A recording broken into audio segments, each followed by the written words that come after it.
तो जो orbits bore ने सजेस्ट किए थे कि ऑर्बिट लेंथ जो होनी चाहिए वो इंटीग्रल मल्टीपल होनी चाहिए वेवलेंथ की। तो इससे बड़ा फ़ायदा था क्योंकि हमें इस कंडीशन से क्वांटाइज्ड ऑर्बिट्स मिल रहे थे और ये पता चल रहा था कि क्यों सर्टेन रेडियाई और एनर्जीज ही अलाउड है। जैसे इसमें लिखा हुआ है कि 2πr=n लेमडा है और लेमडा की जगह डी ब्रोगली ने जो हाइपोथेसिस दी थी उसमें h/p था, तो वह वैल्यू रख के हमको ये भी पता है कि दिस इज़ मोमेंटम है, मोमेंटम को हम एम वी लिख सकते हैं। यहाँ से हम वी की वैल्यू निकाल सकते हैं विच इज़ NH/2πmr। और फिर हम इस इक्वेशन में जो हम लोग ऑलरेडी ये पहले इक्वेशन बैलेंस कर चुके हैं, इसमें हम mv² की जगह ये वैल्यू पुट करके v की वैल्यू पुट करके हम यहाँ से r की वैल्यू निकालेंगे। जो r हमारा होगा this is the radius of nth orbit, तो हमें रेडियस भी मिल गया।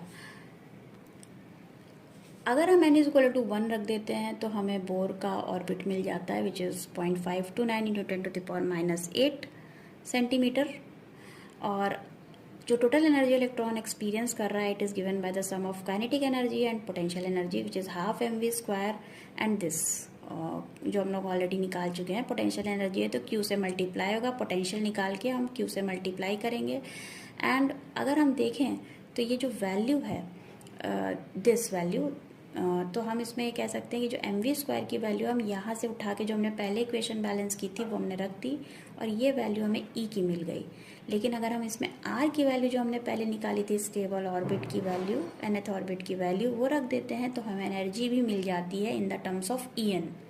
तो अब हम हाइड्रोजन एटम की बाइंडिंग एनर्जी कैसे निकालें।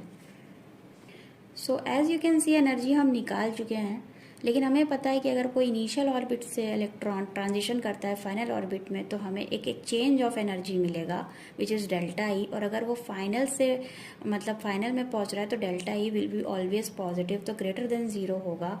और प्लस में हमने इसको माइनस किया और ये हमारा जो बाइंडिंग एनर्जी होता है ना, बाइंडिंग एनर्जी का मतलब होता है कितनी एनर्जी आप दे रहे हो कि इलेक्ट्रॉन्स फाइनली ब्रेक हो जाए एटम से, मतलब इन्फिनिटी चला जाए।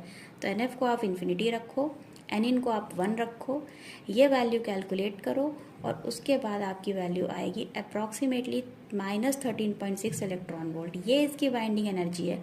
मतलब अगर आपको इलेक्ट्रॉन को फ्री करना है तो आपको +13.6 सप्लाई करना पड़ेगा।